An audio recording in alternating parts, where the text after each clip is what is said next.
you've got suspense and you've got action, and I've found a good combination in the two Terminator films was to have a suspenseful build-up to an action release.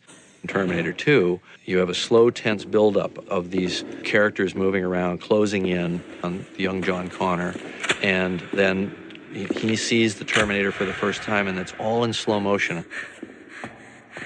And I like to use the slow motion in the build-up, where it has this kind of protracted, dreamlike or nightmarish quality, and then there's a cathartic break, and then it kicks into gear.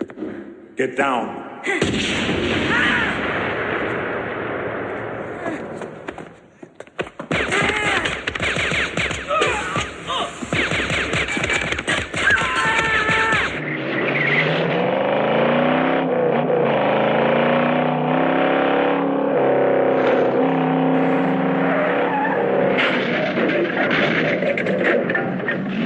Chase, something is going right or something is going wrong, and you want to accentuate that.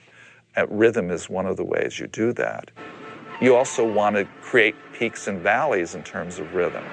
Chases are a wonderful thing to work on as an editor. I wouldn't want to do them as a steady diet, but every now and then it's great fun. My favorite chase that I've ever worked on, actually, was the canal chase, as we called it, in Terminator 2. Our ancestors were survivors, therefore we're here. And so there's something plugged into our reptilian hindbrain that makes us relate to the idea of being pursued and getting away. So we get to go through these kind of cathartic simulator runs when we watch a movie, and we get to experience that heart-pounding fear of being chased. It's a natural form of excitement. Editing can hone that, sharpen that, the tempo of the cuts, the variety of shots that are used, the changing image sizes of characters, reactions, eyes. All these things are in the palette. By manipulation and juxtaposition, you can increase the excitement. This is the first thing in that I'm standing up, which allows me a considerable amount of freedom of movement, and it also means that I'm sprung, I guess is the only word for it. And frequently when I'm looking at the cut, I will stand here with my hand on the controls, almost like a gunslinger, and trying to hit the point of the cut with my knees bent. And somehow this is important for me because it allows me to internalize the rhythms, the visual rhythms of what's happening.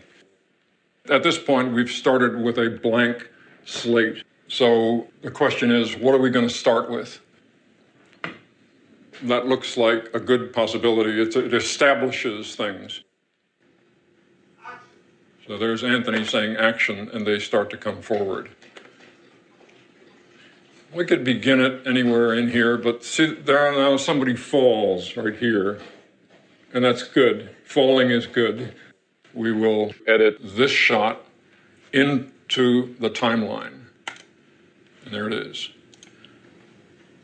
In the end, there will be probably 5,000 shots in the film, and all of them have to ultimately be the right shot in the right place for the right length of